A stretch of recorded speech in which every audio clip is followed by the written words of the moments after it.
Good morning, good afternoon, and good evening to our guests that are participating from all over the world in different time zones. My name is Catherine Lotrionte, and I'm the director of the Institute for International Cyber Stability in Washington, D.C. And I'm delighted to welcome everyone to this timely event, deciding on the rules of the road for cyberspace, the who, what, where, when, and how, and thank Tenable, the leader in vulnerability management, for their gracious sponsorship of this event.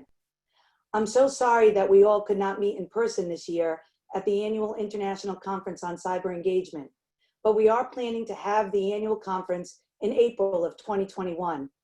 Although we are only meeting virtually today, I'm very excited that we have over 20 countries represented in the audience and 11 international and regional organizations. Until we can meet again in person, we will work to hold webinars like today's on some of the same issues that would be covered at the conference. So I hope we can continue to collaborate, share ideas, and learn together. So stay tuned and stay engaged. As the COVID-19 crisis has highlighted, the importance of a secure cyberspace with safe and reliable digital infrastructure has never been more apparent. Furthermore, it has demonstrated how critical it is to work cooperatively towards this goal. Now is the right time to discuss how to prevent conflict in cyberspace and how states can protect their digital infrastructure more effectively. Today, I'm excited to welcome a host of experts who have been working on these challenges at the international level to develop a common understanding of what is responsible state behavior in cyberspace. The panel today will highlight two significant efforts at the United Nations to reach such common understanding. The UN Group of Governmental Experts, and there have been 6 of these groups since 2004, and the newly established Open-Ended Working Group. In December of 2018, the UN members, through 2 UN General Assembly resolutions, established the 6th UN Group of Governmental Experts with participants from 25 states, and an open-ended working group open to all UN members. Both processes commenced work in 2019. But before we hear from some of those individuals working on these 2 important UN efforts, we are very honored to have with us today the President of Estonia, Kersti Kaljulaid, who will share her perspective on cybersecurity and digital transformation, as well as the international efforts to establish some rules of the road for cyberspace. As you all probably know, Estonia has been for 20 years promoting digital transformation and cyber issues. Not only has President Kaljulaid worked in the private sector and therefore has a deep understanding of the important role private industry plays in building the future world in cyberspace, she personally has had a strong voice on calling for greater international collaboration on cybersecurity. I have a personal favorite phrase that I heard the president say in a talk she gave, and I'm paraphrasing, but just a bit. She said, in speaking about global challenges in cyberspace, small countries like Estonia don't have time to just focus on small objectives. They have to think big. And big is what Estonia did. During their membership campaign for the presidency of the UN Security Council, Estonia promised to bring the issue of cybersecurity to the Council.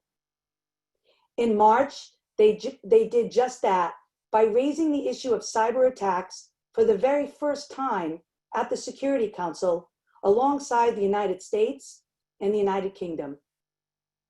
Then in May, Estonia, in its capacity of holding the UN Security Council presidency, hosted a UN Security Council meeting to discuss within the Council the framework for responsible state behavior in cyberspace, co-organized with Belgium, the Dominican Republic, Indonesia, and Kenya.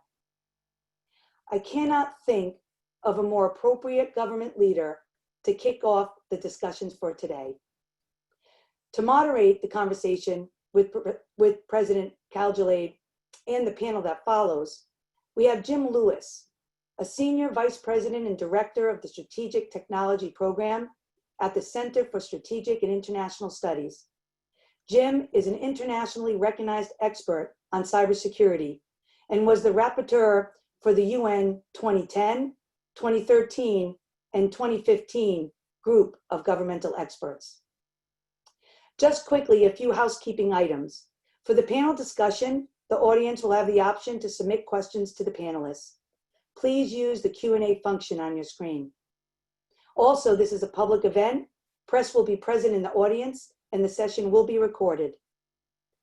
With that, it is my very distinct pleasure to turn over the virtual floor to President Calgelade and Jim Lewis for a discussion before we go to the panel.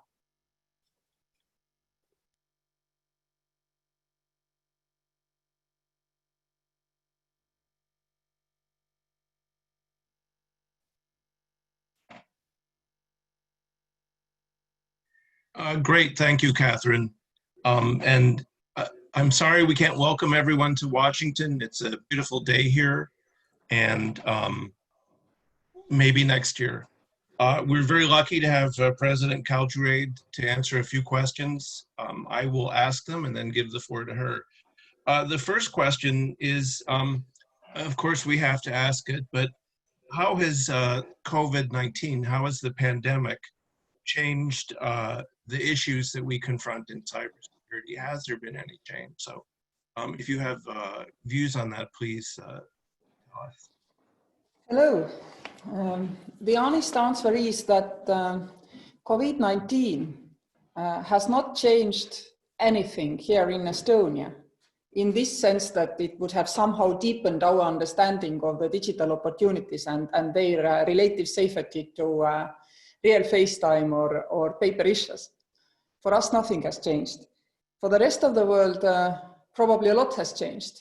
I remember when we finally did have a really good conference on 8th of May in UN Security Council. Somebody quipped that it was probably a small step for Estonia, but a big step for the world. And I have to say that it doesn't exactly sound modest if I confirm that we felt a little bit this way.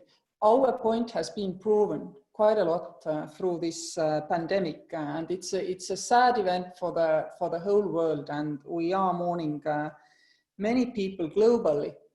At the same time, I'm adamant that it has not created new trends, but it has only enhanced the trends which already were there. And this concerns also digital, but all the other changes which we are facing, understanding climate change, etc. So nothing new, only enhancement.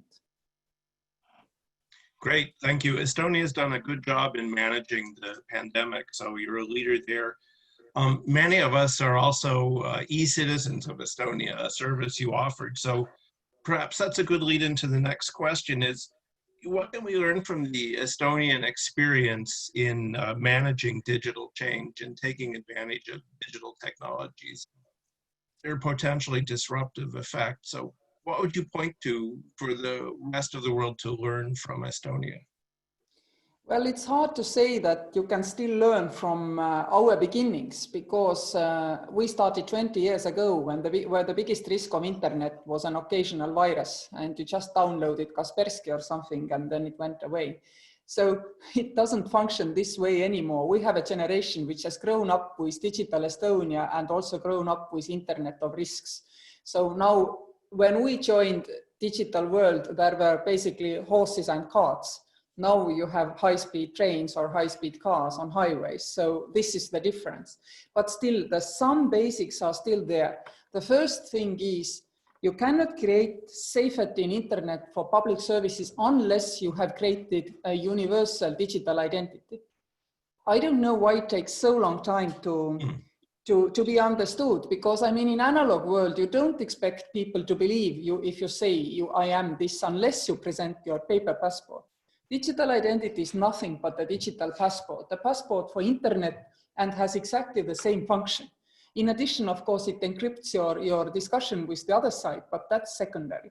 The first and foremost is you should know with whom you are acting and transacting in the internet.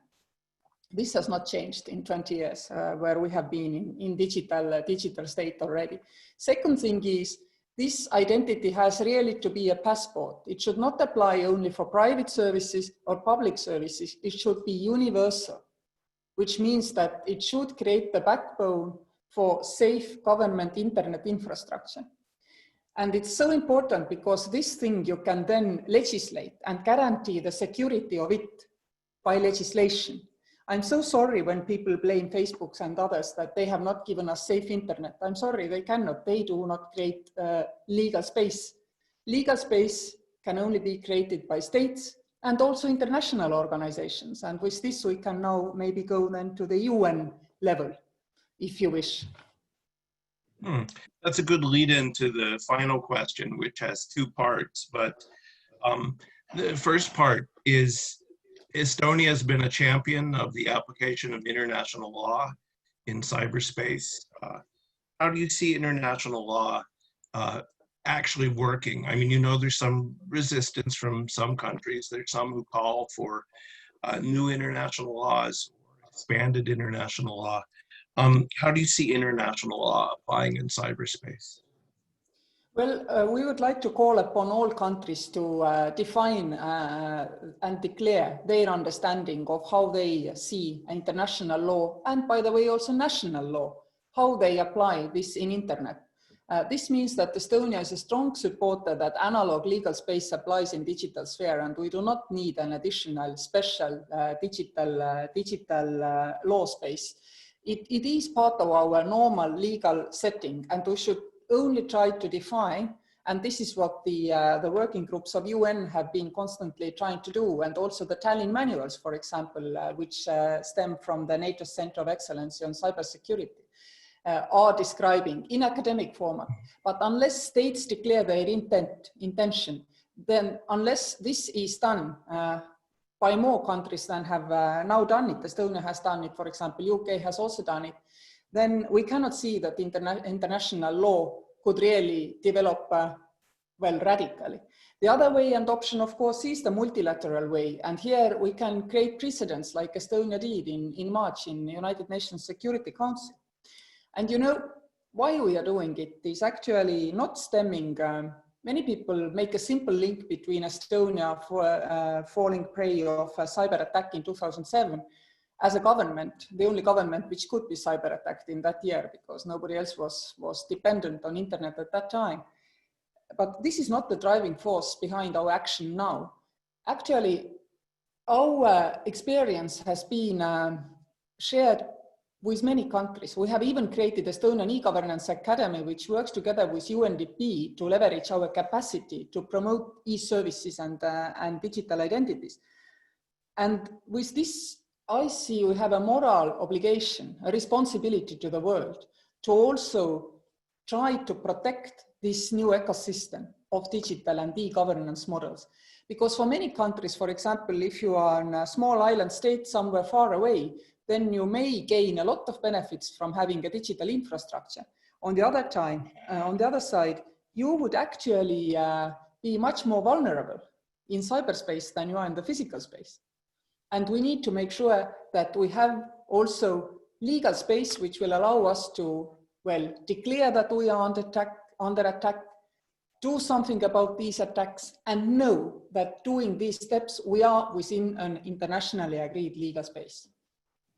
Well, great. Perhaps to follow on to that question and your remarks, I think Estonia's bringing cyber security to the UN Security Council was a major and significant development. Can you tell us a little bit of the thinking behind that? I mean, it was great to go to the Security Council. I believe it was the first time. What were your goals? What were your expectations? Well, our goal was exactly this, to start creating the new normal, that if a country comes under cyber attack, then they will have in Security Council the place where to report about it, complain about it, and ask other countries to react, take positions, maybe one day also take action. And we didn't have, and still, I mean, this one case does not define yet the future, but we still don't have a clear understanding how we are able to protect our sovereignty. Let's imagine you are under serious cyber attack. and you see where it is coming from. But the other country says to you, well, I don't know where it comes from, or I am not able to deal with it. So you would have to somehow have an opportunity to take out the attack. But how? What are your rights? Can you go and say this country is digitally failed and I can go and stop this attack? Or can you only stop at your border and protect yourself against this attack? I mean, all these questions, very provocative questions, we do not yet have covered, and we do not yet have answers. Some countries, of course, who are big and powerful also in the cybersphere, they prefer this ambiguity. Smaller ones probably would like to have more rules-based, but this is exactly the same like in analog world, so no difference here. And if the Security Council deals with analog risks, then it should also deal with digital risks on our security. Thank you. Madam President, thank you for your time. Thank you for your answers. We appreciate it, and we'll now move to the panel portion of the discussion. Thank you. Enjoy your discussion. Great. So a quick introduction. Each panelist gets 10 minutes. I'll be relatively firm in cutting you off should you go that long. We will not have pauses between speakers. This is apparently a plus because I won't be able to tell any of my jokes. So when one speaker ends, if I could ask the next speaker to go ahead. We've got the list on the screen, I think. After that, we'll go to questions and whether there are comments from any of the panelists. I'm going to give a brief introduction for each of them. They are all true experts, although they may not admit it. In the field, and I look forward to hearing the remarks. This will not be their full bios, which are too extensive. You can find them online, but I will give their titles and a little bit more.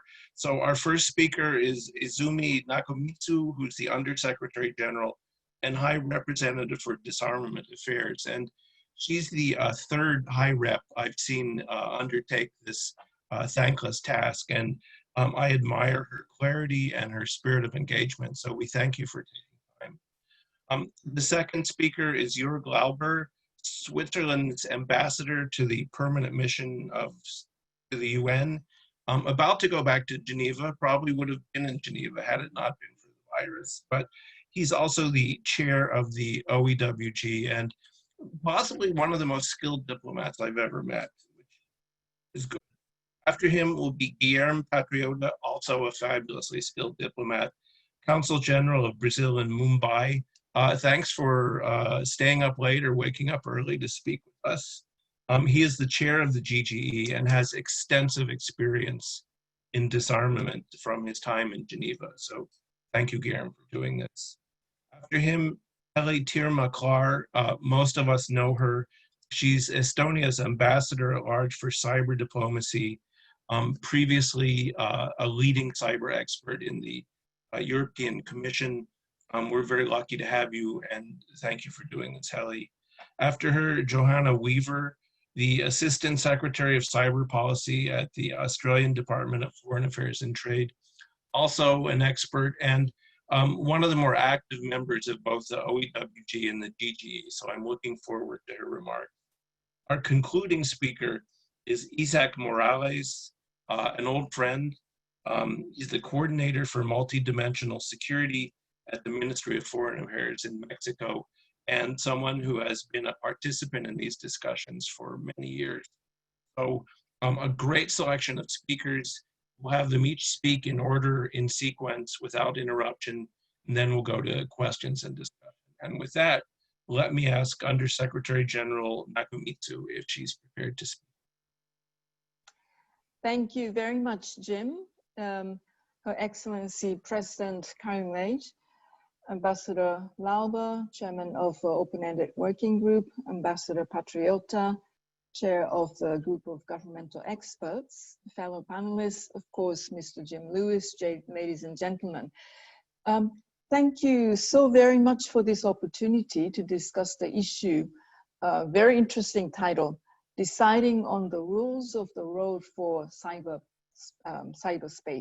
Who, what, where, when, and how. I would like to particularly express my appreciation and gratitude to the Institute for International Cyber Stability, and in particular, of course, Dr. Lotrionte for hosting this event, very timely. The issue of international cybersecurity is particularly timely. The two ongoing intergovernmental processes at the United Nations, as well as consideration of this topic at the recent Area Formula meeting of the Security Council, of course organized by Estonia, demonstrates the high international interest in this issue. The cyber security is only made more relevant, I would say, in light of the COVID-19 pandemic. The pandemic has been moving us towards increased technological innovation and, of course, online collaboration that we are experiencing today. Many would agree also that digital connectivity will be absolutely key to our recovery from the post-COVID era. However, associated cybercrime is also on the rise. Over 300,000 suspicious COVID-19 related websites have been created in the month of March alone. 500,000 hacked video conference account details are being sold apparently on the dark web. Even more worrying are reports of attacks against healthcare organizations and medical research facilities worldwide. UN Secretary General Antonio Guterres called on the international community to, and I quote, do more to prevent and end cyber attacks on critical civilian infrastructure, including healthcare facilities. As an introduction to today's panel discussion, please allow me to focus on 3 points. First, the foundational normative framework that guides our use of ICTs. Second, the current processes in the UN to further develop and take the framework forward. And finally, I would like to reflect on the road ahead, both in terms of implementing the nascent global normative work and beyond. So the first point, the topic of ICTs in international security is actually not new in the United Nations.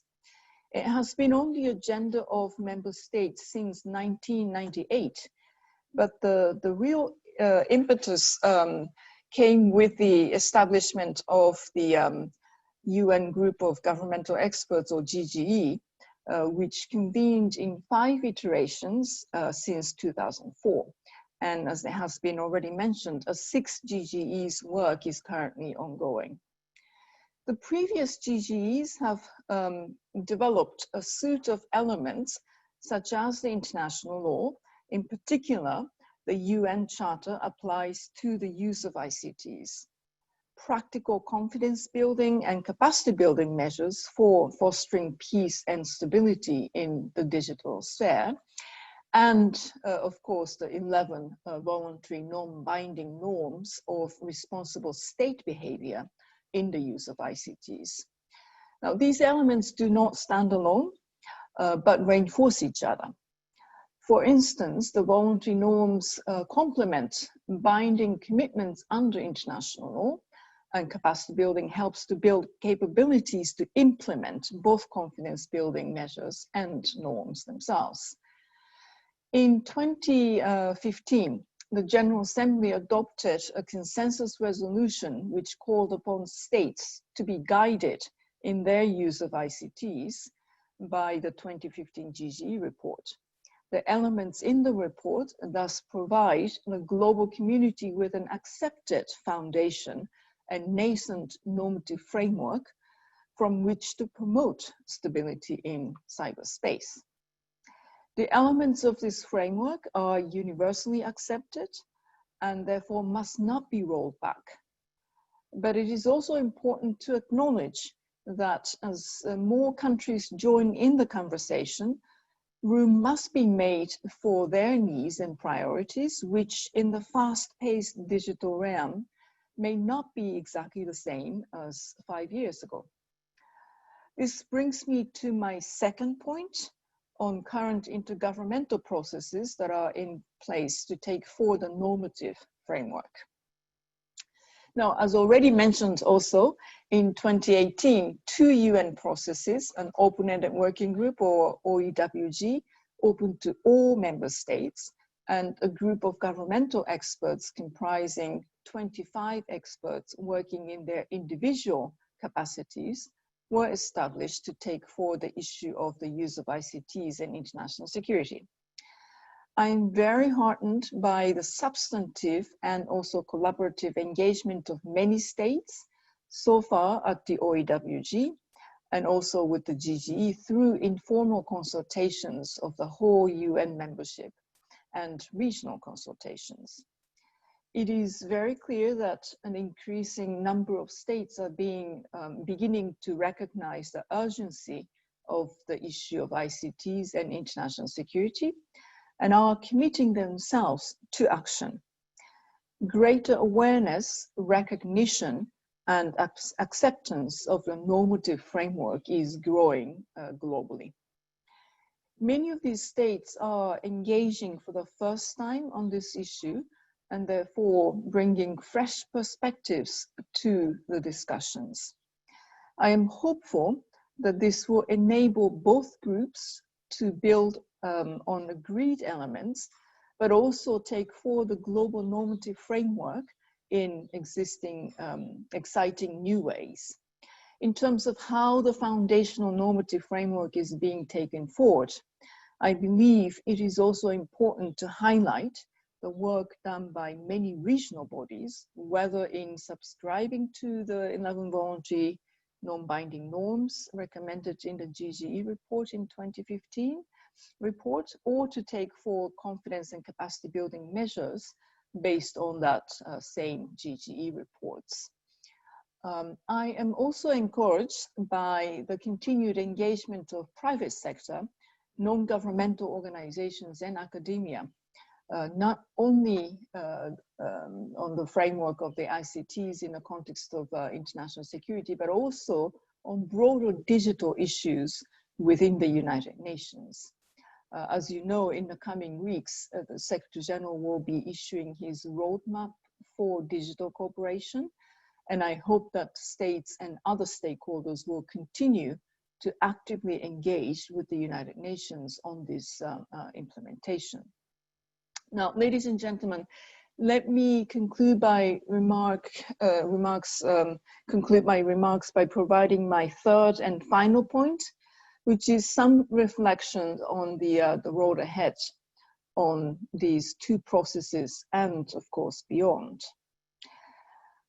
There remains much work to be done, obviously, through the intergovernmental processes to promote a stable and peaceful ICT environment.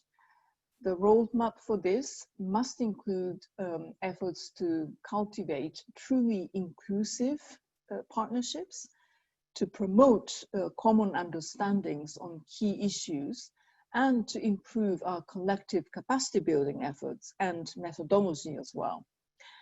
I should highlight that as the OEWG and the GGE are both at a critical time in their work, expectations of the international community are very high. However, I have full faith in the wisdom and ability of the chairs of both processes to steer us towards positive outcomes, and we will hear from them very soon. At the same time, we need to also collectively think outside of the box, I would say, to ensure cyber stability for the future, and not only within the UN processes, but also beyond.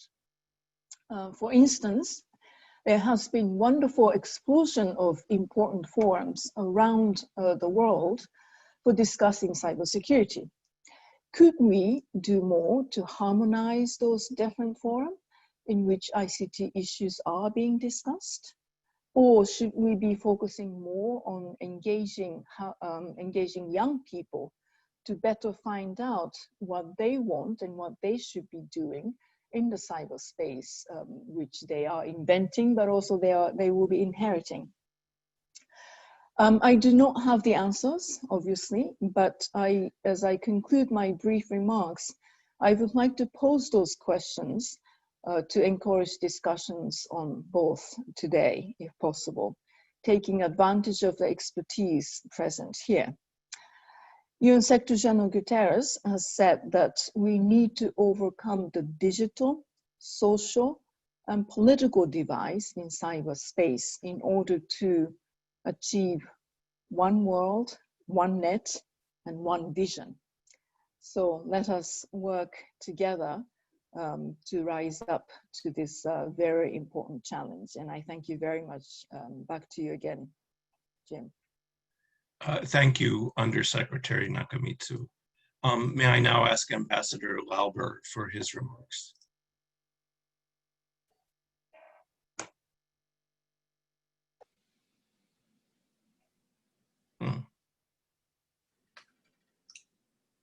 Thank you very much. I'm not sure whether you can see me. Can you hear me, Jim? Yes, I can hear you fine. Thank you, Ambassador. Okay, here we go. There you are. Thank you very much. Thank you, Jim. Thank you, Catherine, Madam President, Madam Undersecretary General, colleagues and friends. First of all, thank you, Jim, for your very generous introduction. I can assure you that among these very, very distinguished panel members and also audience, I feel like a complete neophyte, but I can promise that I'm trying to catch up. So this is really a great opportunity for me. Thank you very much for this chance to participate in this panel discussion and provide you with an update on the discussions at the UN in the open-ended working group on developments in the field of information and telecommunications in the context of international security. I will learn the full name of the group eventually. As you know, and as it has been mentioned, the OEWG is a subsidiary process of the UN General Assembly. It was established in December 2018 in parallel with the latest UN group of governmental experts.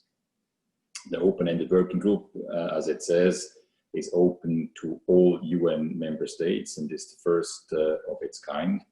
GGE, with currently 25 members, is the sixth of its kind. Past GGEs have developed an international framework of responsible behavior in cyberspace. USG Nakamitsu mentioned the elements of that framework, and my colleague and friend, Ambassador Lotrionte, will probably say a bit more about that. Both of these processes, the GGE and the open-ended working group, continue these discussions and therefore share a very similar agenda. There is one difference. The agenda of the open-ended working group includes a separate item on regular institutional dialogue. How do member states want to discuss this issue in the future? The open-ended working group so far had 2 of its 3 mandated substantive sessions. The first one took place here in New York in September of last year. The second one as well in New York in February. There was also an intersessional meeting in December of last year with a very large participation of stakeholders from industry, non-governmental organizations, and academia. Based on the group's discussions in these meetings, I came up with what we called a pre-draft of our mandated report and sent it out to the member states in early March. At that point, we had the intention to hold 2 rounds of informal intersessional exchanges in March and May before going into the 3rd and last substantive session in July here in New York. Under the current circumstances, we obviously had to adapt our work plan, which is why I requested delegations to send us written comments on the pre-draft, as we were not able to meet in person. The comments we received were very high in number, but also very high in quality.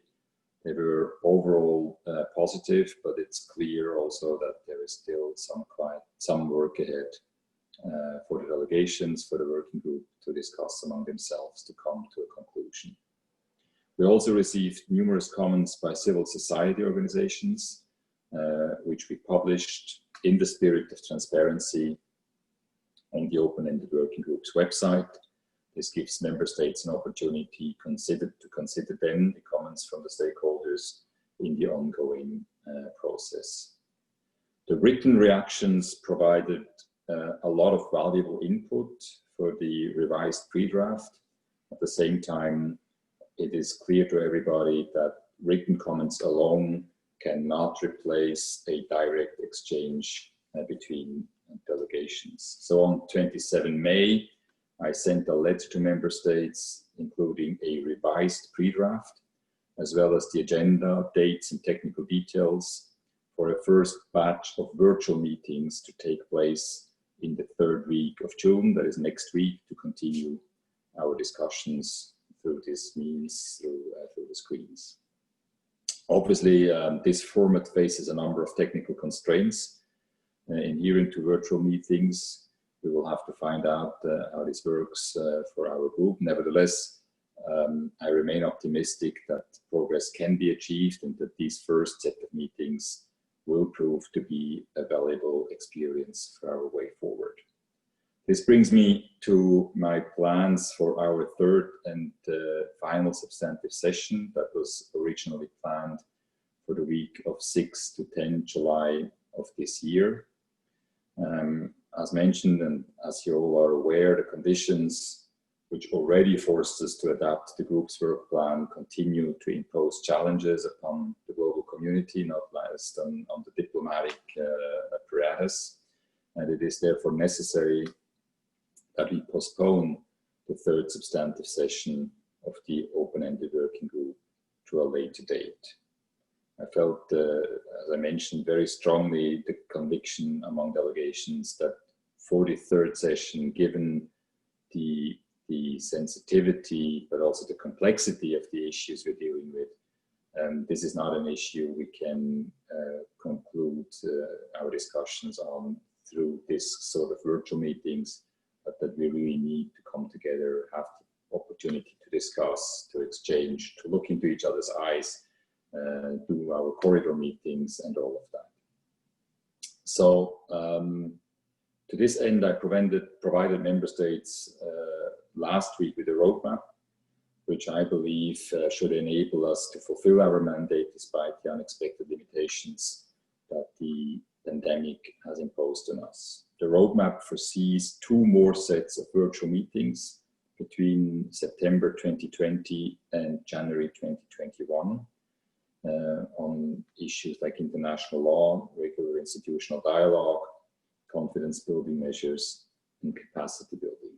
These additional meetings would complement the first batch of virtual meetings scheduled for next week and give delegations the opportunity for further discussions on all substantive aspects of the open-ended working group's agenda. Following these virtual meetings, I intend to issue the zero draft of our report. And that is my hope that the group will have at least one opportunity to discuss the zero draft, ideally in a physical meeting, person to person, before we will hold our third and final substantive session in early spring of next year, during which we shall adopt our report. As the USG mentioned, the challenges to peace and security in cyberspace have become even more apparent since the outbreak of the COVID pandemic. If you think, for instance, of the multiple attacks, cyber attacks against health facilities. But I remain convinced that success in both processes, in the open-ended working group and the GGE, is possible, and indeed necessary to contribute to an open, free, stable, and secure cyberspace. Thank you very much again for this opportunity. Jim, back to you. Thank you, Ambassador Lauber. Ambassador Patriota, please. Thank you very much, Jim. It's a real honor for me to be participating in this webinar together with the President of Estonia and other distinguished colleagues on this panel, starting with you, who participated in all the previous GGEs, or most of them. So you're a bit of the great expert yourself. And also Under Secretary General Nakamitsu, a good friend and a person that I really admire and respect. So she's here to oversee the two processes and support us so that we are led to a safe port at the end of it all. And other colleagues who will speak also after me, who are GGE members. We have Joanna Weaver, Isaac Morales, and Heli Termaclar. I think the panel in that sense was very well made up because we have a great team and a variety of views to speak from. I'm chairing the GGE. It's the 6th edition as Ambassador Lauber, my colleague and parallel chair of another process, mentioned. Of the previous 5, 3 ended in agreement and produced a very significant reports, the ones that know. I think those reports taken together, they form a framework for responsible state behavior in cyberspace. What we're now trying to do is see if we can take this framework further. We want to build upon what was previously agreed. In 2017, unfortunately, in spite of the good work that was done, in the end, there was no substantive report for the consideration of the members of the General Assembly. So, and in 2018, we were left without a process. So that left a bit of a gap in the GGE. And we now have resumed work last year. So for this current edition, we have almost a 2-year mandate. I'm not sure if you can still hear me, if I'm still on. Jim? No, we can hear you. We can hear you and see you, Ambassador. Oh, okay. All right. Thank you. Yeah. So this time around, we have a 2-year time frame to implement our mandate. We have 4 sessions, 1 week long during the course of this period. We had a novelty that was mentioned, which are these regional consultations that we carried out last year, 5 of them. So we consulted with the OSCE in Bratislava, we consulted with the EU in Brussels, with the OAS in Washington, with the ASEAN Regional Forum in Singapore, and with the African Union in Addis Ababa. So regions were in a position to provide inputs, and we also went to the regions. I went together with Ambassador Lauber because we have been acting in coordination throughout the 2 processes to make sure that they are mutually supportive and do not contradict or run counter to each other. So we're trying our best to have a not repetitive and not contradictory. We had the first session of the GGE in December, the second one end of February. We were meant to have a 3rd session in August, but with COVID, we will probably have to look into postponing that one. I think we'll push it forward towards the end of the year, but this will be decided upon still together with UNOG in Geneva and the UN in general. In May of next year, we are meant to have the 4th and final session of the GGE.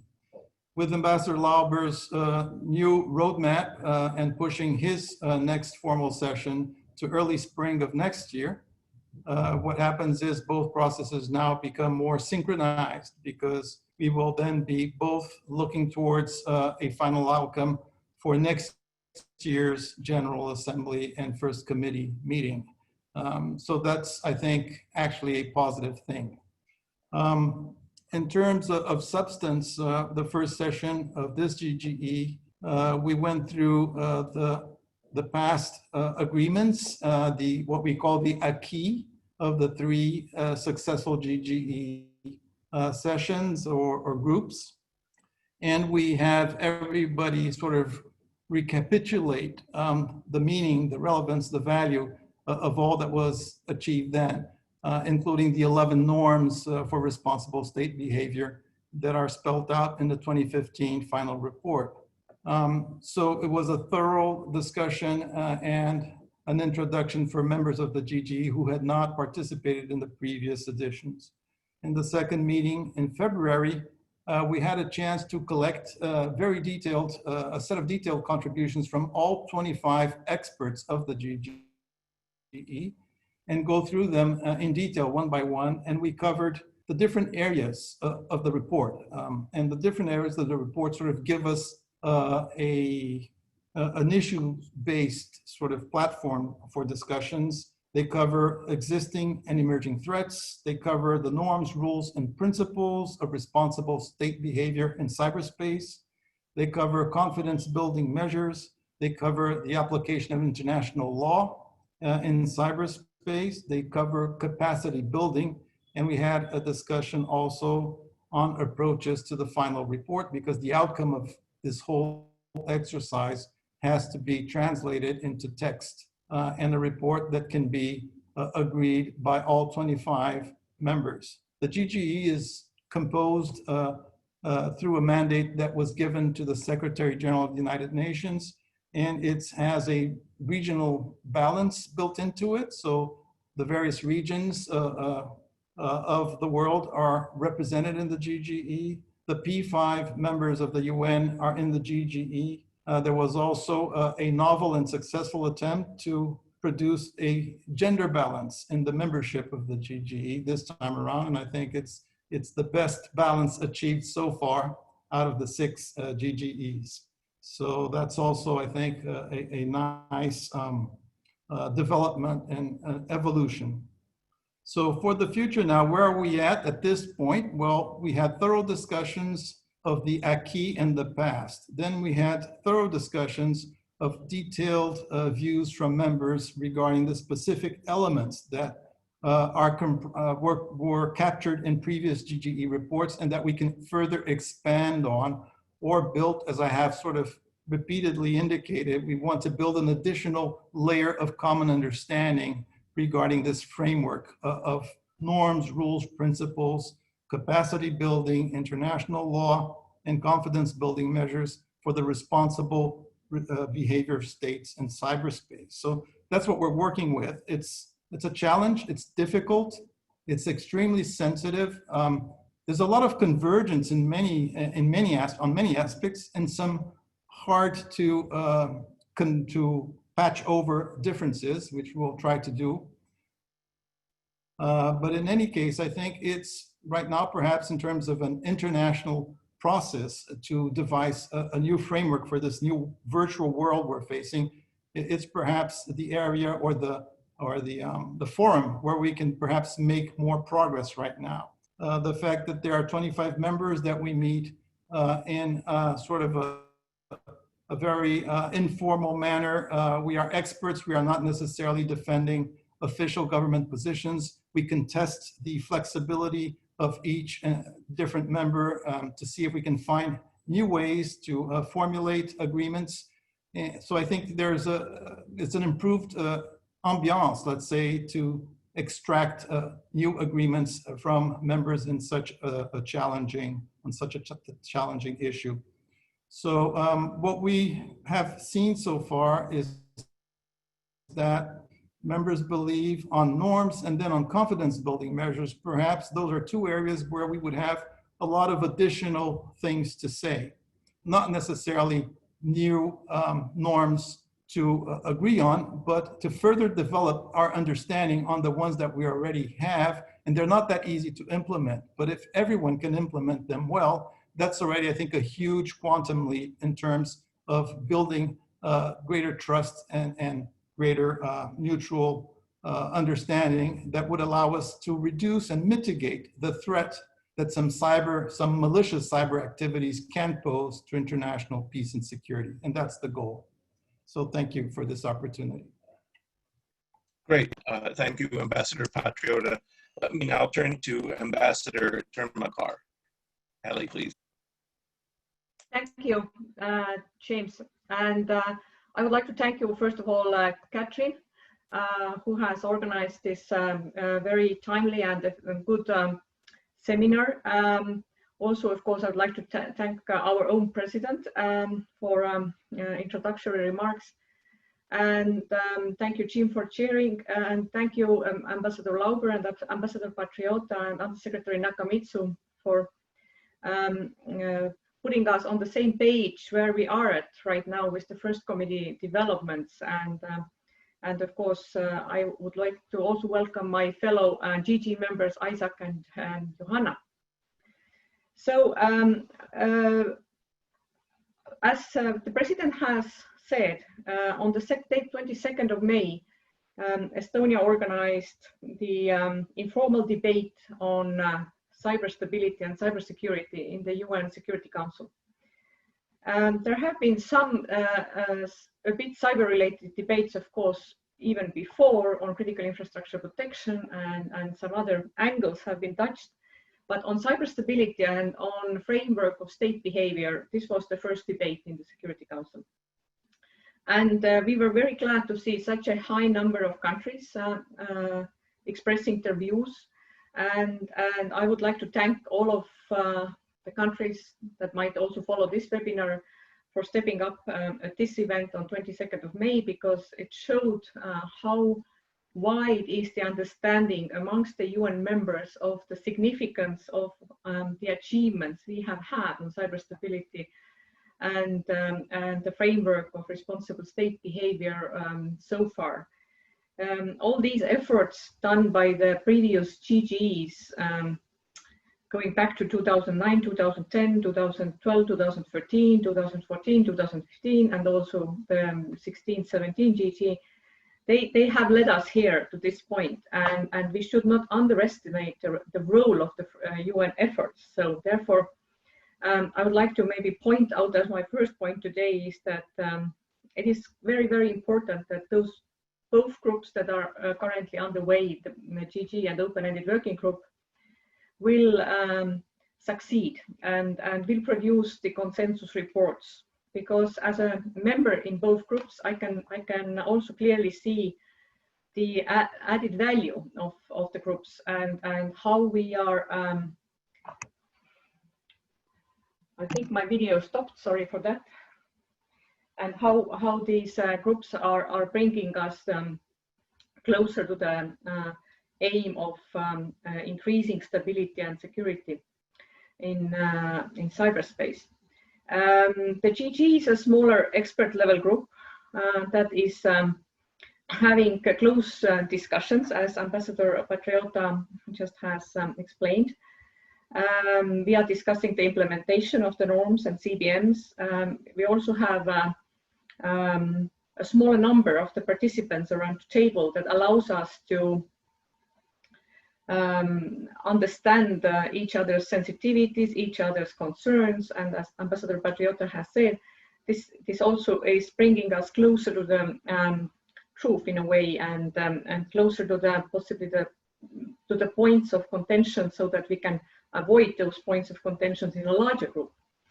And the larger group, the Open-Ended Working Group, has aimed at bringing together a large number of nations and rallying the understanding and support around the existing norms, CBMs, and the applicability of international law in a wider UN format, which has served as a socializing group for all of us, and also for those countries that just have joined these efforts and have never been part of any GGs or any of the cyber stability discussions before. So therefore, it is very, very important to go on with the efforts we have currently in the first committee. And of course, this current crisis situation has stopped us a bit. But I think our virtual working mode has been quite efficient, and most of our countries have sent in the inputs and reports and views and opinions as required, and this has been efficiently organized by both the chairs of the groups and also by the first committee secretariat. So thank you for this. The current COVID situation has made it, of course, even more clear that we need to work on cybersecurity and cyber stability even more intensively. And one of the important topics that has come up in both groups in the UN currently is the capacity building. And this is something I think that will gain even more relevance after the virus crisis will be over. As also Ms. Nakamitsu said, the countries in the wider UN membership are at very different speeds with digital development and cyber technologies. And I think one of the most pressing questions for all of us will be how we are going to solve the question of coordination, who will bring together the ones that need capacity and the ones who have resources and expertise to provide capacity. And of course, we have brilliant existing structures already in place, like Global Forum of Cyber Expertise, on those regional organizations, the World Bank, and we should possibly accelerate those activities within our existing coordination mechanism. The regional organizations have done so far quite many efforts, and sometimes those efforts are not brought up in the wider UN frameworks because they stay regional. But I would like to maybe point out some of those regional efforts which have clearly brought us here where we are. And without the regional organizations, we wouldn't be as far as we are right now globally. So, of course, the OSCE has been doing already very significant efforts on confidence building measures since 2012, 2013. 2013, the first set of confidence building measures was adopted. In 2016, the second set of confidence building measures was adopted. And now we are all in a process of implementing those confidence building measures. And also soon we will have some OSCE meetings coming up on these issues. The Organization of American States and ASEAN have provided capacity building, expertise and coordination for the members, and these regional and also interregional and intra-regional efforts have really served the global community very well so far. As Tim has mentioned, I have been working in the EU, and I think I should also point out the efforts what EU specifically has provided. Of course, EU is a bit more than just a regional organization. It's a supranational international organization, and it has harmonized cyber preparedness amongst its members, and also provided additional resource and capacity for those members that are less prepared. But globally, the EU has been so far the largest contributor when it comes the funding for capacity building in cyber issues. And different EU projects so far have been very active in other regions. And I think this is something that is worth of looking at also when we are putting together our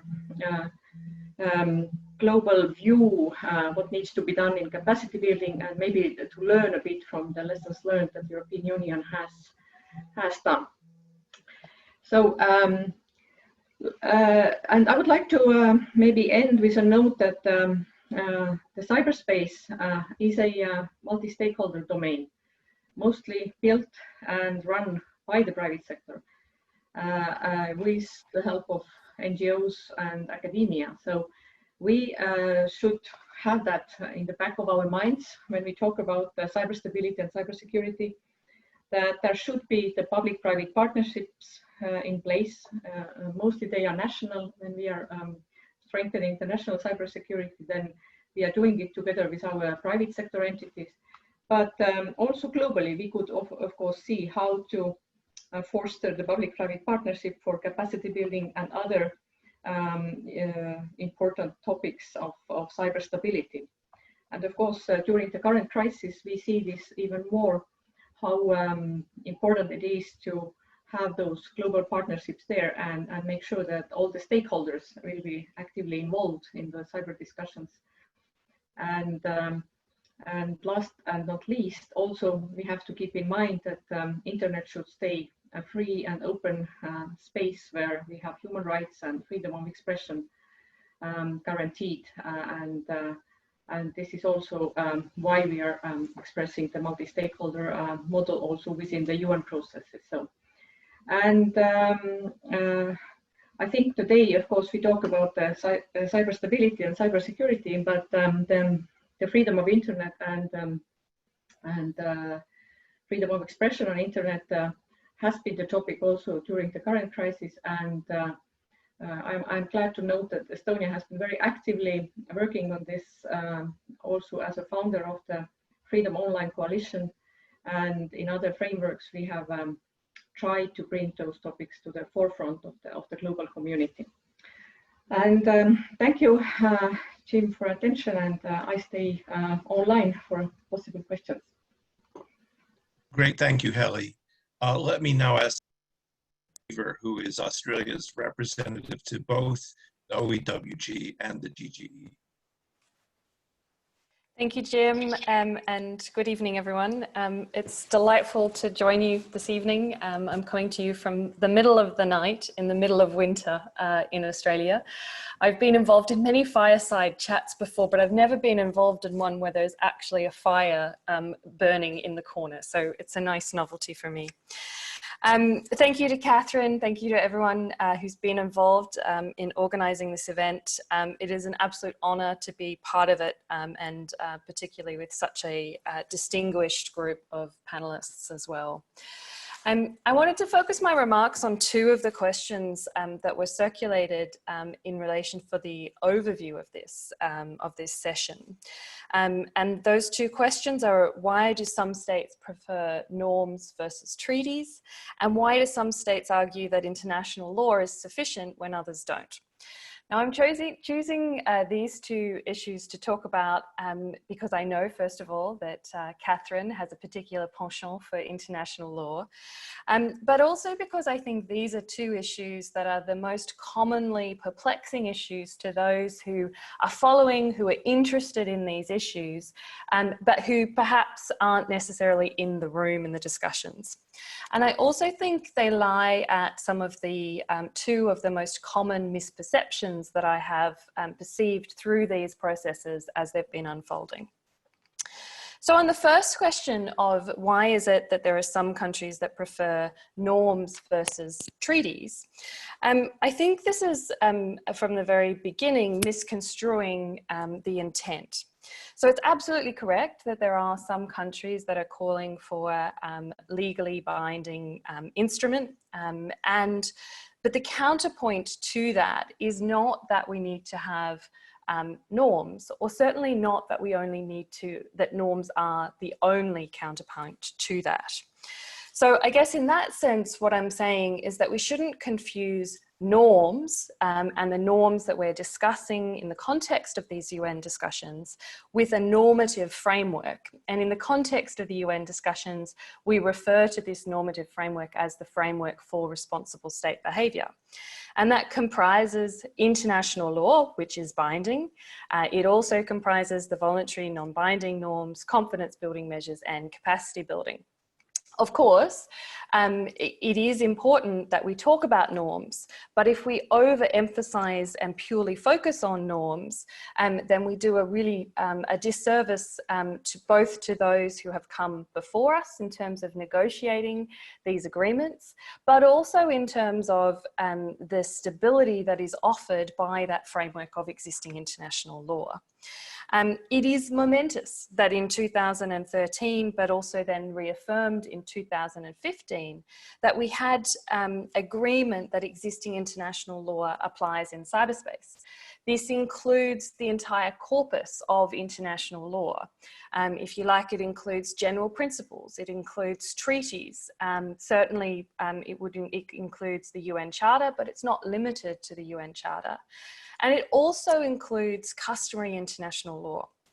So one of the concerns that we have when countries talk about the need for new frameworks or for legally binding frameworks is first that we need to have an appreciation of the agreements that have come before, but also that in negotiating new agreements, we may actually inadvertently whittle down the protections, the rights, the obligations, and the remedies that are afforded by the existing framework of international law. Now, a counter argument often to that is that, but there's gaps in the existing international law.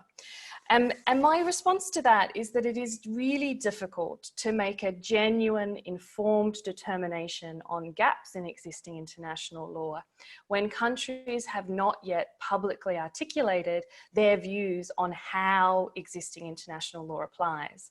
And this is something that I think the President said particularly eloquently when she called on countries to articulate this.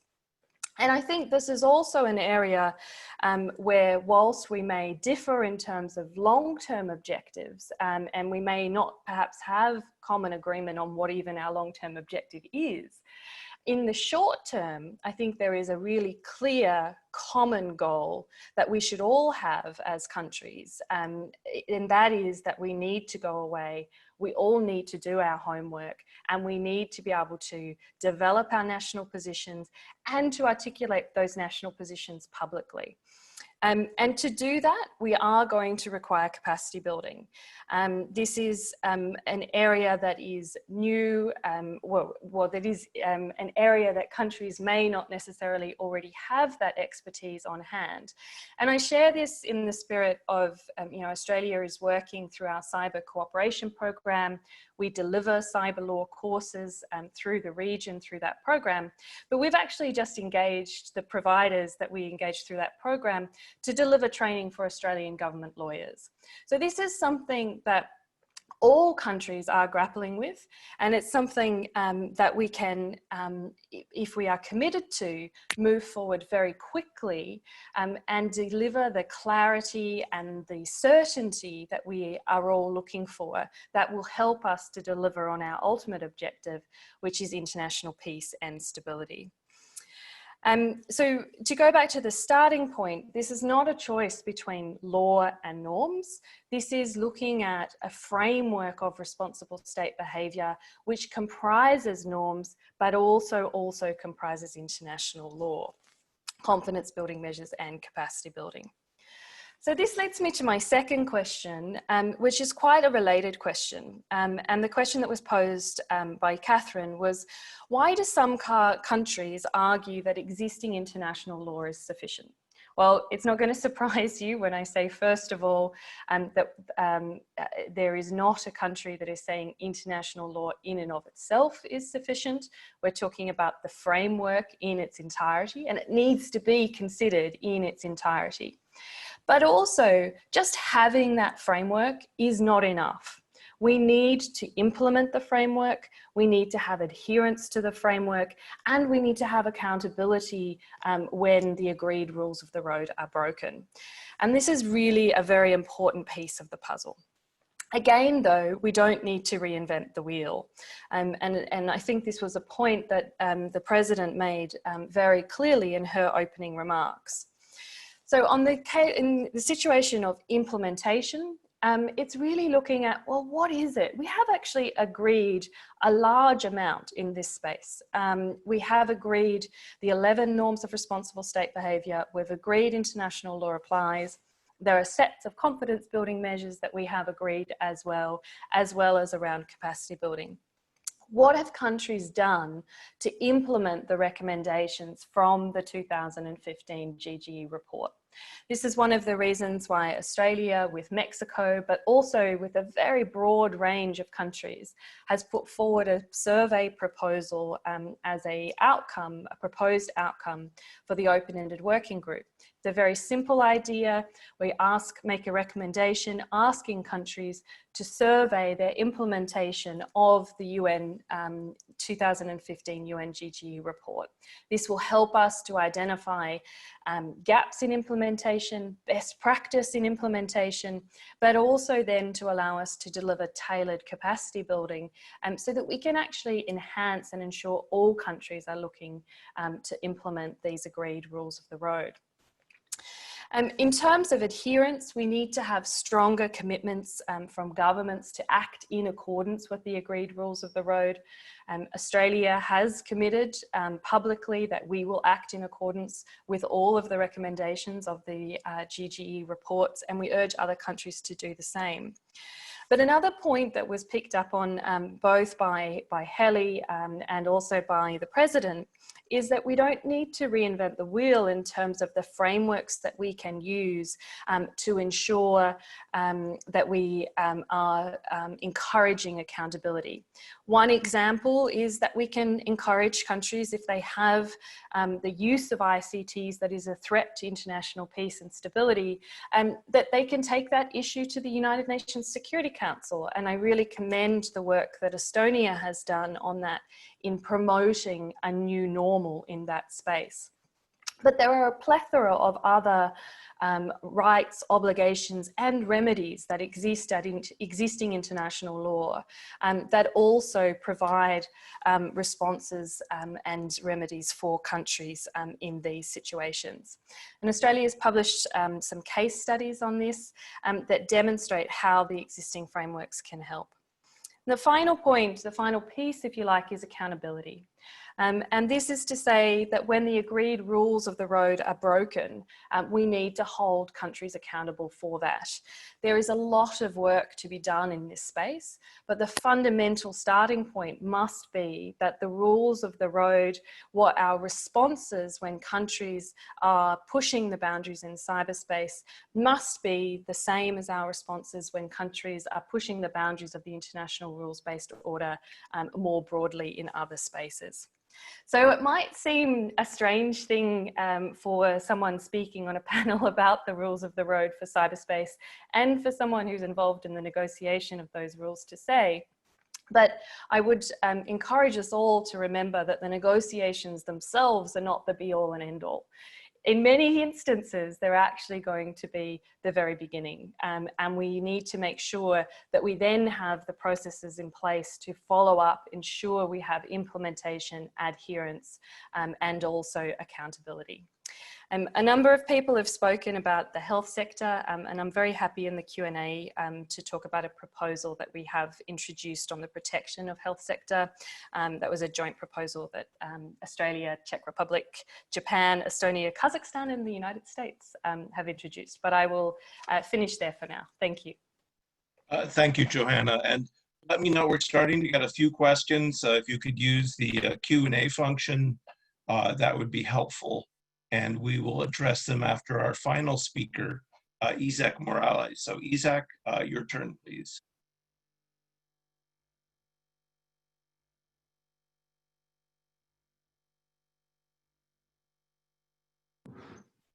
Oh. Thank you. Thank you very much, Jim. Could you hear me? Yes, we can hear you fine. Thank you. Okay, thank you very much. First of all, let me express my gratitude to organizers and also recognize the big efforts of Catherine. I reiterate that I am really honored by joining this excellent panel, but I have to add what a challenge I have speaking after all of you. Well, the COVID-19 pandemic has accelerated our, we can say, transition to depend more on digital platforms. Maybe it's early to say, but these days we have experienced 3 lessons that I want to share with you.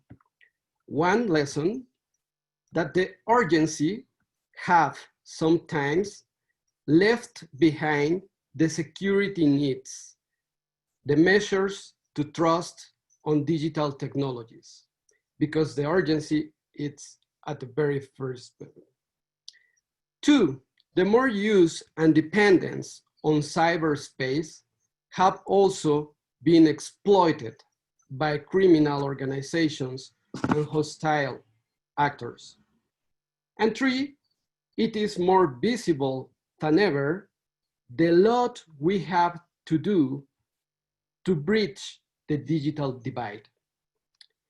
This is actually the current scenario where the cyberspace discussions at the international level, at the UN level, take place.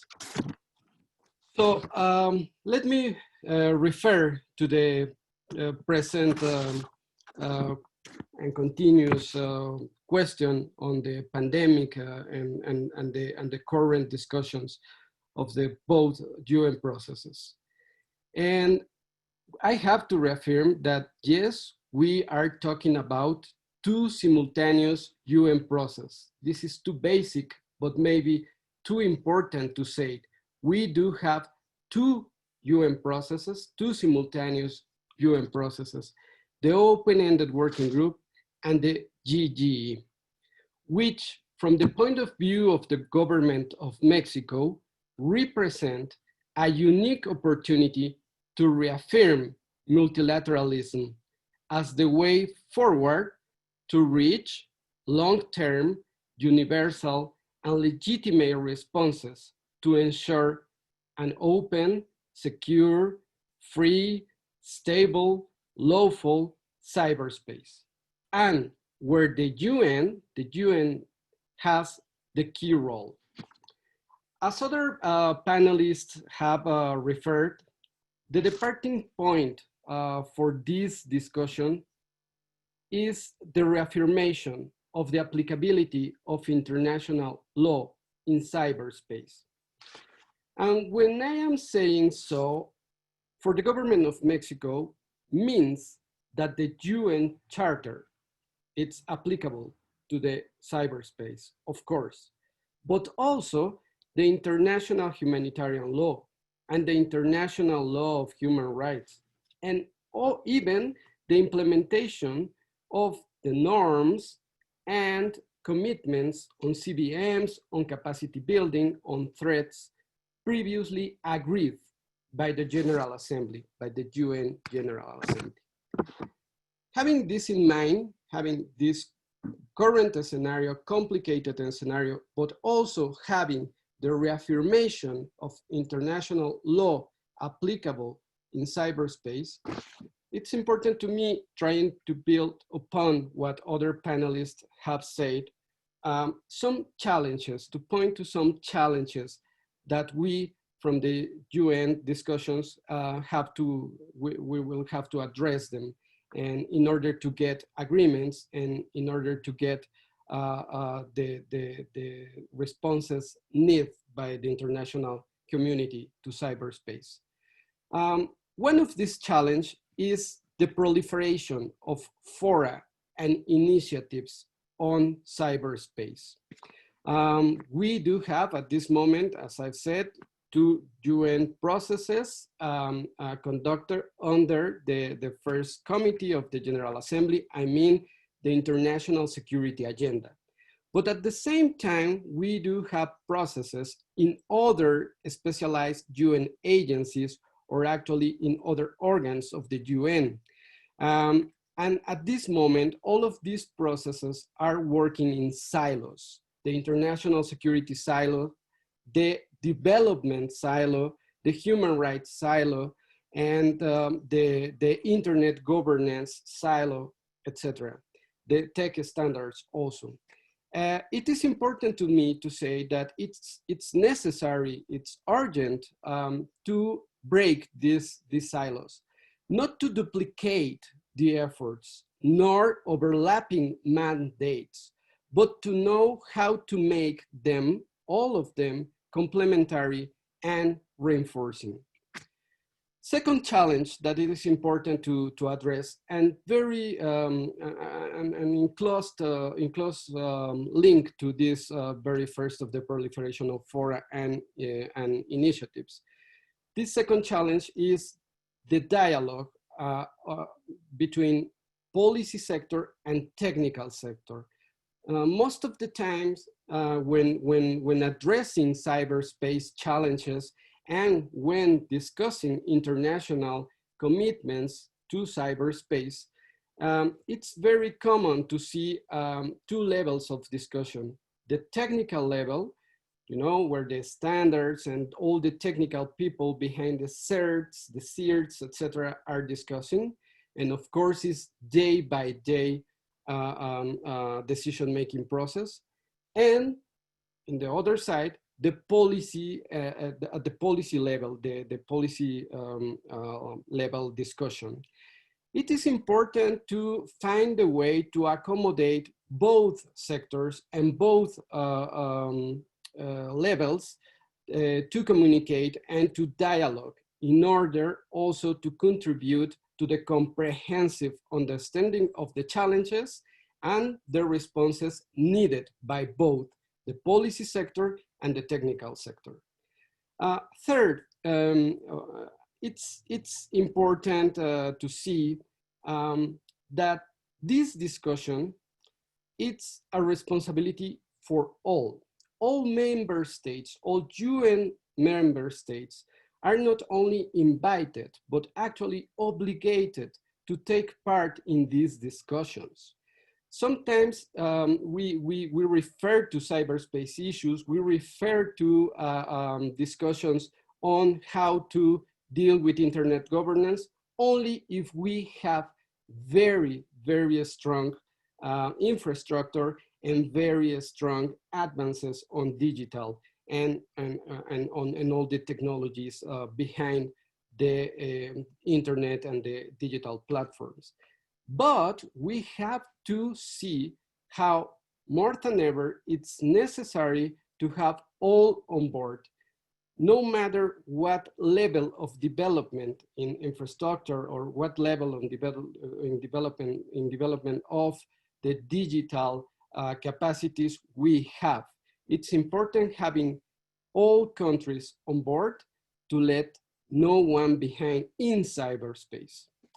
Other challenge important to me to put on the table as a challenge to address by both processes, the open-ended working group and the GGE, is the prevention of conflicts as the most effective tool to develop answers.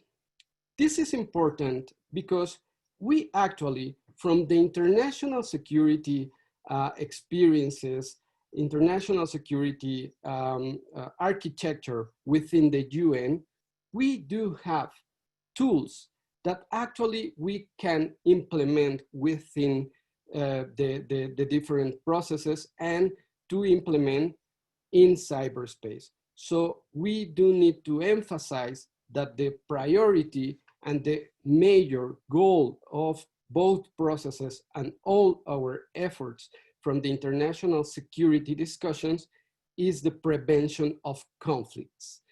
And in this regard, we will be able to take into account those tools already developed by the UN and by the member states, such as CVMs, early warning systems, et cetera, in order to prevent conflicts in cyberspace and to promote the peaceful uses when preventing those conflicts. And finally, the challenge of the engagement, and the engagement not only among member states, but the way to engage relevant actors. When talking about cyberspace, some other colleagues, some panelists previously referred to the multi-stakeholder approach, the multi-stakeholder nature of these discussions. We do need to ensure that all those relevant actors, service providers, private sector, civil society, academia, etc., are taken into account when developing agreements, when developing commitments from the UN level. Because we are all in a multi-stakeholder understanding and of the cyberspace as multi-stakeholder nature. Of course, it is a an international law discussion, but of course, it's the implementation of the international law and all previous commitments. We do need member states, all those relevant actors. I have to confess, Jim, that after listening carefully to Undersecretary Nakamitsu, listening to our dear chairs, Ambassador Lauber and Ambassador Patriota, and after listening my dear colleagues Joanne and Heli, I am very confident that we are in the same track in order to step forward those commitments and agreements needed not only for us, but for the whole international community. Thank you very much. I will stop right here. Thank you, Isaac. My camera has been turned off, so you'll just have to put up with, here, let's see. There we go. Thank you. I think we'll now move into the question and answer period, if you don't mind. We've gotten a number of questions. Some are all on the same theme, so I might combine them. But let me start by asking Undersecretary Nakamitsu a question of, could you tell us a little of how you see the work taken by the two first committee groups, OEWG and the GGE? How does it fit into the high-level process that the Secretary General initiated? If you could talk to us a little. Thank you, Jim, for that question, which is actually quite important.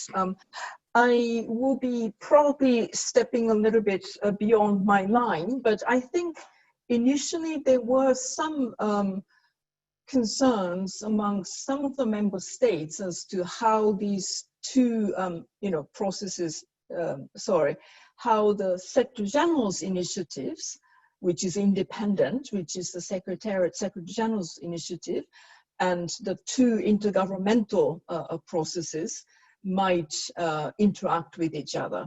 And I think we have found a very good sort of relationship in the sense that the intergovernmental two processes will be very much focused on international peace and security issues, which is definitely a key issue for UN member states. But as I mentioned also in my remarks, the issues related to cybersecurity, use of ICTs actually go much beyond international peace and security issues.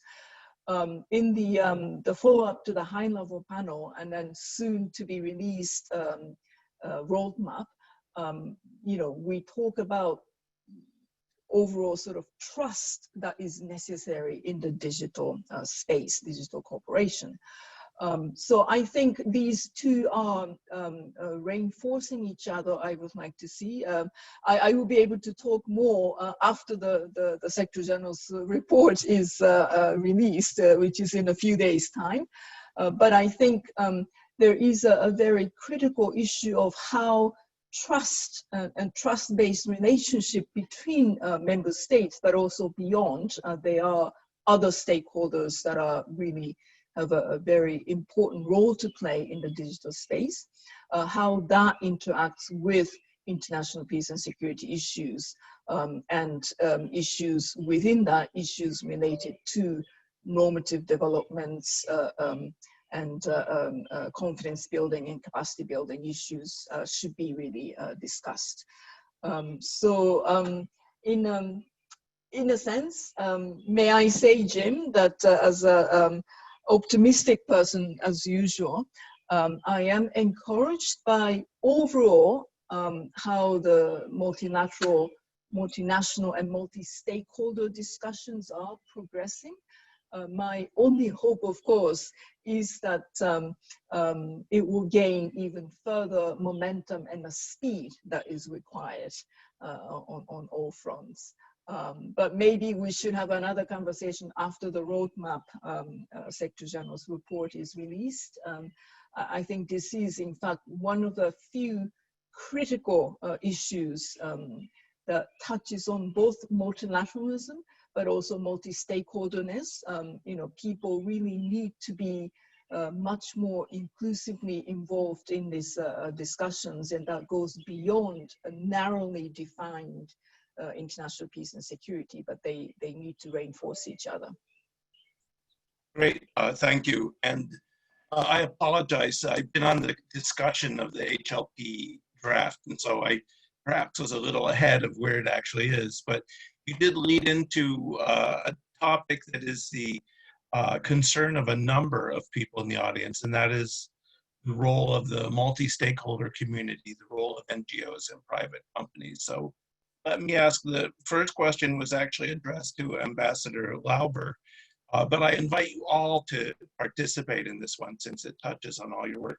The question is, what is the role of NGOs and companies in this process?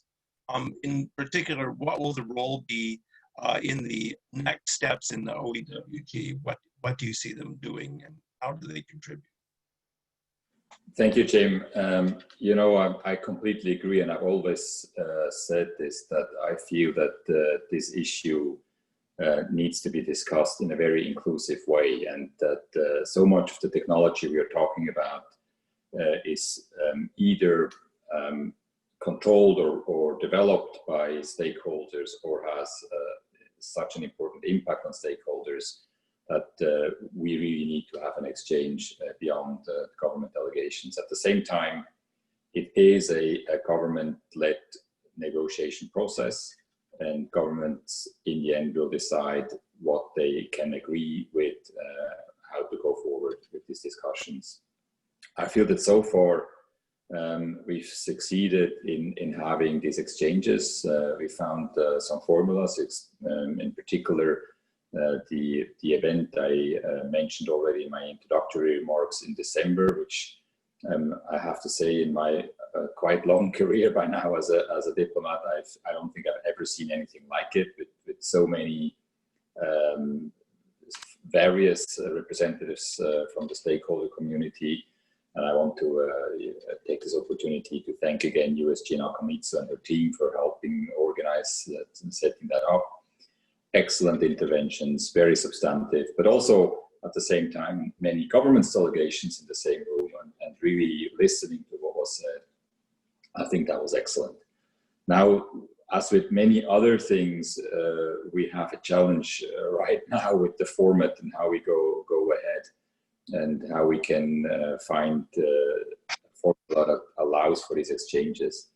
These meetings that will take place next week that I mentioned were announced as informal meetings. So according to UN rules, they are now member state only. We also have some technical limitations. We just have to see how it works next week, what's possible, and whether we can then go on to a more open format. And this said, which is not ideal, I realize that. I will continue to offer opportunities to have exchanges with stakeholders, with civil society. I've always said I myself, as a chair, I'm open and indeed interested to have exchanges with civil society, with stakeholders. We've done our utmost, and we will continue to have everything publicized. Contributions from member states, such as those mentioned by our colleagues here today from Australia, from Mexico, are being published on our website. Stakeholders have the possibility to send in their contributions, their proposals, also to be published on the website for the member states to see. So I can guarantee you I will continue doing my utmost to keep that channel open, although I recognize that with this format that we have next week, it's not ideal. But we have to adapt to the circumstances and just try to do as best as we can. Great, thank you. Would anyone else like to comment on the multi-stakeholder issue? I don't know, Helly or Ambassador Patrio. Anyone else? Otherwise, we have other questions. Well, let me continue this thread. One of the questions was, what is the role that you see best for NGOs and private companies in the global defense of healthcare, which has been a few of the speakers touched on it, but COVID has made cybersecurity for healthcare more of an issue. People ask, what do you think the role should be, what the partnership should be with the private sector? And so, Heli, could I call on you, since I think you mentioned it most explicitly in your remarks?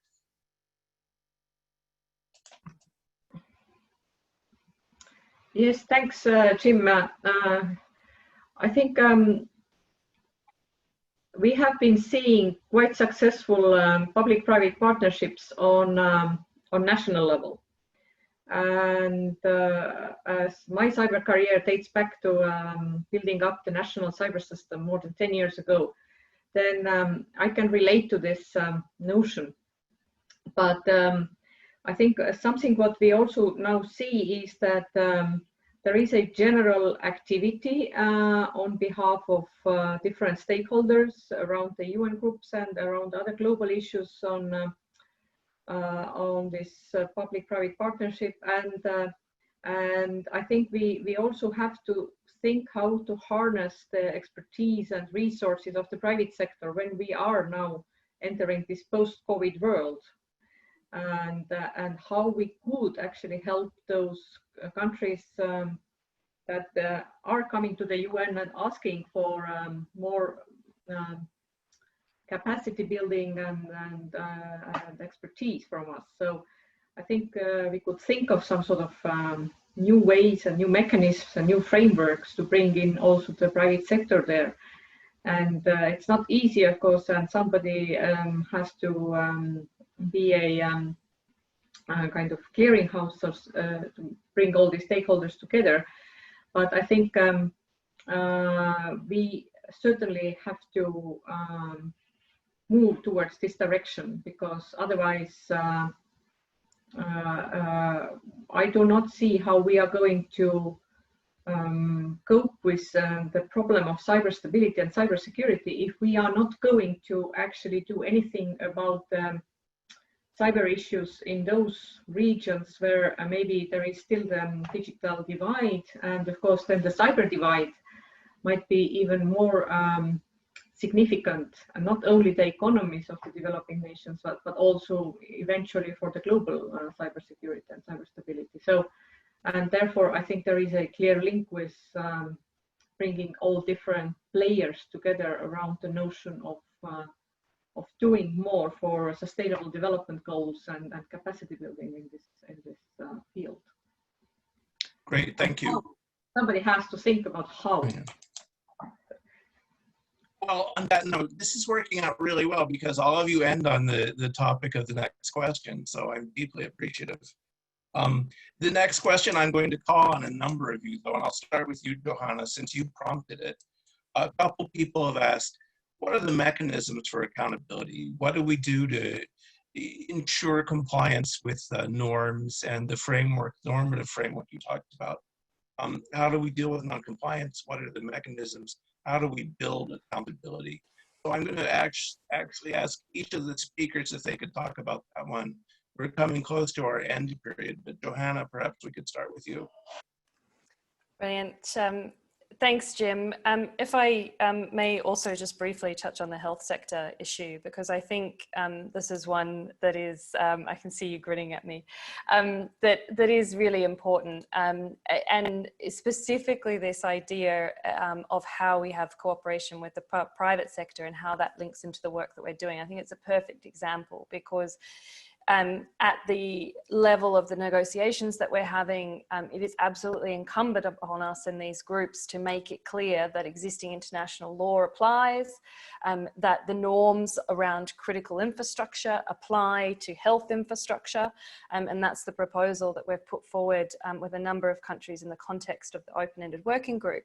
But it's also really important that at a political level we are saying this behaviour is unacceptable, that we are coming out when we see this behaviour and saying this is not good enough. But at its fundamental core, when this is happening, we need to be making sure, particularly when you're talking about health infrastructure, that we're saving lives. That's actually the first and foremost. It's not political conversations, it's not the negotiations. And that is where the private sector has such an important role to play. And one of the questions that was posed was referring to the Cyber Peace Incident, Cyber Peace Institute's health sector proposal. And I think that is a really great example. They're matching and have offered to do matching of cybersecurity providers to health sector that are affected and have cybersecurity impacts. So I think it's a great example because it really shows the full spectrum of activities. So having been jumped in with that, on the question of accountability, I fundamentally think we need to look at, well, how do you hold states accountable for malicious activity everywhere else, in everything else that they are doing? And anything that you can use in the broader environment is also as applicable in cyberspace. So the case studies that we've published look at how existing international law provides, for example, frameworks for legal attribution, that it defines states' rights and obligations. It provides a framework for you to be able to invoke that legal responsibility by states. It talks about countermeasures, acts of retortion. And the final thing I would say on this, that when we're talking about accountability measures, there's often a focus on Chapter 7 of the UN Charter. So when there has been a threat to peace and stability, I think we also need to place equal emphasis, if not more emphasis, on Chapter 6, which is the Pacific Settlement of Disputes, and that provides a toolkit that is already there for us to access. Great, thank you. Ambassador Patriota, can I ask you, given your long experience, your experience in Geneva, what advice would you have on building accountability in cyberspace? Let's see if that works. I can't open my video somehow. But we can hear you. The host has, yeah, okay. Well, building accountability is perhaps a longer term process. I think what's clear is that we will not go from current point that we're at to an ideal world where everyone or states are clearly and legally accountable to their actions in a short period of time. I think we have to engage different actors that have different views on this. What we're dealing in the GGE, we're dealing with state actions. That's the mandate. So we're considering state behavior, not just anyone's behavior. Of course, all stakeholders need to contribute. They all have a bearing on this.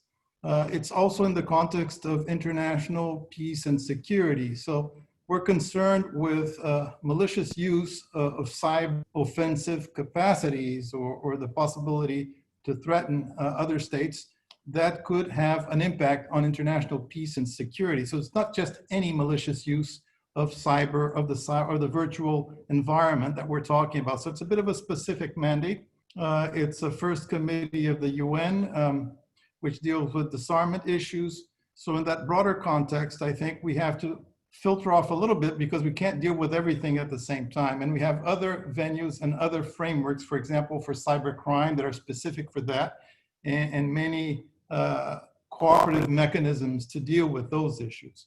I think in any case, within the remit of the GGE concerned with peace and security, certain issues pop up related to critical infrastructure that was referenced here. So depending on how countries categorize their critical infrastructure, and for many countries, the health sector, for example, is part of that.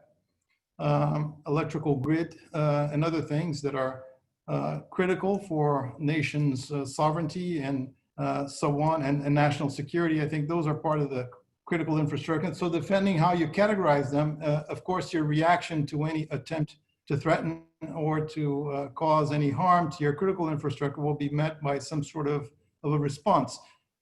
Within the framework of responsible state behavior, we're trying to sort of control the response, or at least to make everyone agree on how the response is supposed to work, of cooperation in that response. So we want countries to organize, to have their computer security incident response teams in place, to know what to do, to have a common source of information, to exchange information. So transparency and confidence building measures are really key. And then to have a common understanding of the norms that apply. What is state behavior? I would like to emphasize that in the framework that we're working on, we're dealing with voluntary non-binding norms. It doesn't mean that they can simply be ignored. I think they have the power of being accepted by a large number of countries and endorsed by the UN. And the fact that they are consensus and they reflect the consensus of all UN members, I think gives them a kind of a moral power that often is not there even in legally binding instruments. I can name many legally binding instruments that are ineffectual in practice, that countries simply decide to ignore, whereas often it's the case that non-binding voluntary norms of behavior are strictly observed because they have the power to sort of convince countries that it's in their best interest to do so. Great, thank you. On this topic, I'd like to have 3 people add additional comments. It's of course open to the rest of you, but in order, if we could get Under Secretary Nakamitsu to talk a little bit about the role of the First Committee and the UN and accountability that's come up. I'd like to call on Ambassador Lauber, given his experience, not in the OEWG, but in his other efforts in the UN. And finally, Isaac Morales has asked if he could make a comment as well. So if we could start with Under Secretary Nakamitsu and Ambassador Lauber and Isaac. Right, the role of the First Committee, the title of the First Committee, as we all know, is Disarmament and International Security. And as such, I think it has the both the authority and responsibility for taking forward multilateral intergovernmental discussions forward on those issues that we are discussing today. And I think they have done in 2018, they have exercised that responsibility by establishing these 2 processes. The chair of both processes are here today, so I will be guided by their impressions of how they intend to take the recommendations that they will be coming up with in their respective processes, returning to the First Committee for further developments and discussions. Accountability in any of international disarmament efforts have been very difficult issues, as we all know, in different fields. I think it is in the cybersecurity issues. We have both a challenge in terms of a technical difficulty in terms of attributing responsibility, and also how we actually structure the accountability framework in the discussions that the 2 processes are taking forward. I think there are many supportive arrangements. What I say very often in norm-related, not just in the context of a First Committee International Security, but norm in general. I think in the 21st century, norms actually being looked at much more comprehensively. It is actually taken forward in combination of hard law, of course, the international law, the regime that governments, international multilateral processes established through negotiation and agreements by governments, but also there are softer arrangements which actually are taken forward very actively, I would say, by those private industries and civil society academia efforts. I don't go into the details, but most recently a sort of hybrid mechanism of a Paris Accord, which really started by private entity initiative, but also bringing governments also on board with them. So it's an interesting developments in norm in general, how we or how governments actually translate those normative developments, translate them into capacities and capabilities related to attribution, and then of course accountability is the critical, centerpiece of the two multilateral processes that we are looking at the moment. And I'll be also very keen to know how the chairs intend to take this forward. And then of course it will return eventually to the General Assembly where it all started. Great, thank you. Great point on the changing role of norms. Ambassador Lauber. Thank you very much. I really completely agree with USG Nakamitsu on this. I think if we are realistic, what we see in the multilateral world is that norm setting, but also norm implementation and accountability have a hard time. There's not a lot of issues the so-called international community is ready to agree on in the current period. At the same time, there are new approaches, approaches that work.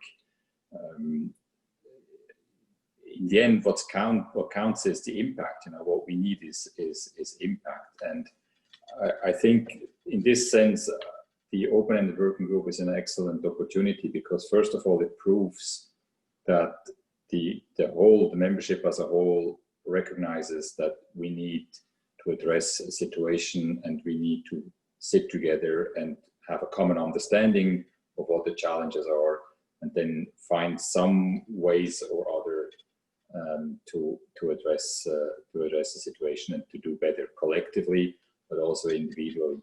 How fast we can progress with that, whether we have, to what extent we are able to develop solutions that work for everybody, or whether it should be solutions like a menu of solutions that member states pick depending on their specific needs, requirements or situations.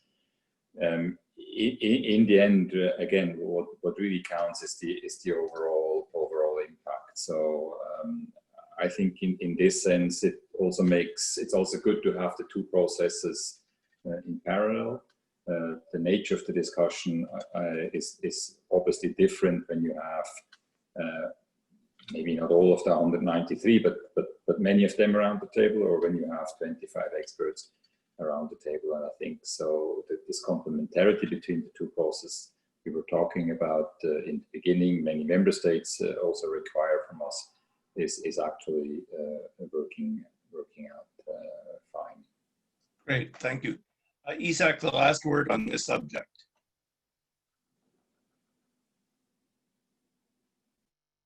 Thank you very much, Jim, for giving me the opportunity to briefly comment on this very important issue. And let me again to emphasize that for me, the goal of both processes, GGE and Open-Ended Working Group, is to promote peaceful uses and prevention of conflicts. This is important to me because when referring to accountability, we cannot, or we must know to refer to accountability in isolation, but in the context of the prevention of conflicts and the context of promoting peaceful uses of cyberspace. And this gives me the opportunity to refer to one maybe previous step to accountability, that is reporting implementation of previous agreement. This is key in order to take into account the whole universe of promoting peaceful uses and the prevention of conflicts efforts.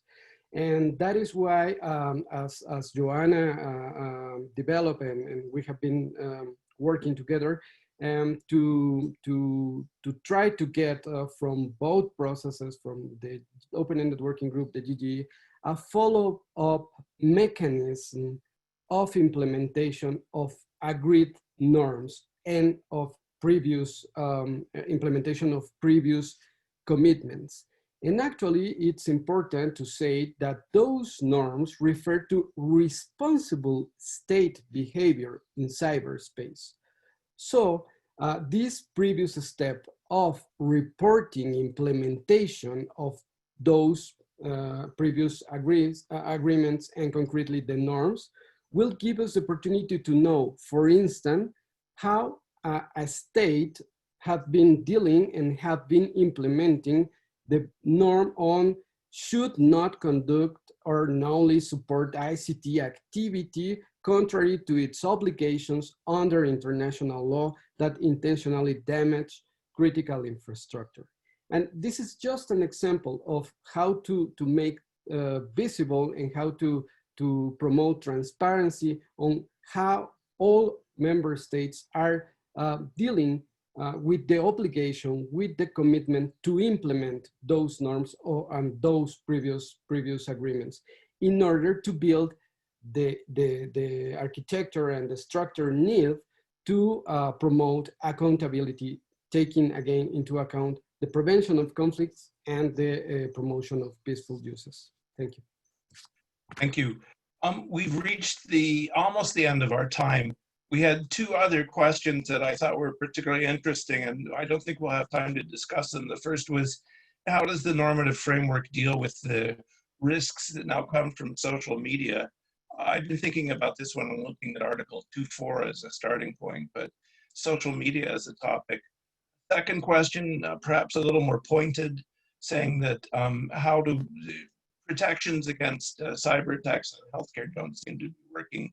How do we think we should reinforce the efficacy of our measures to protect infrastructure? But given the shortness of time we have left, let me ask any of the panelists if they have any final comments, if they'd like to touch on those two topics, or if they've talked themselves out.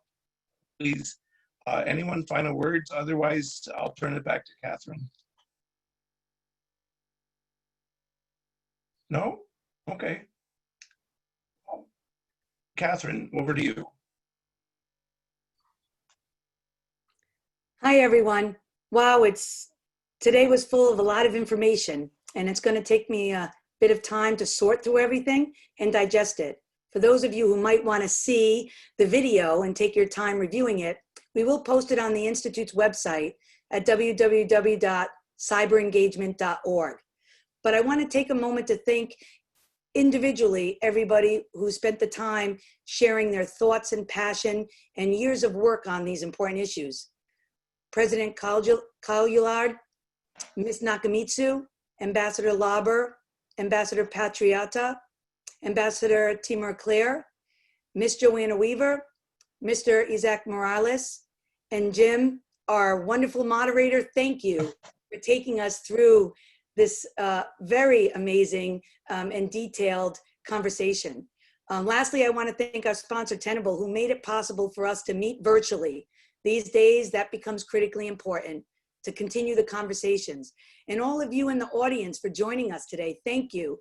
I look forward to working with all of you on these important issues. I hope to see you all soon. Take care, stay safe and healthy. Thank you, Catherine.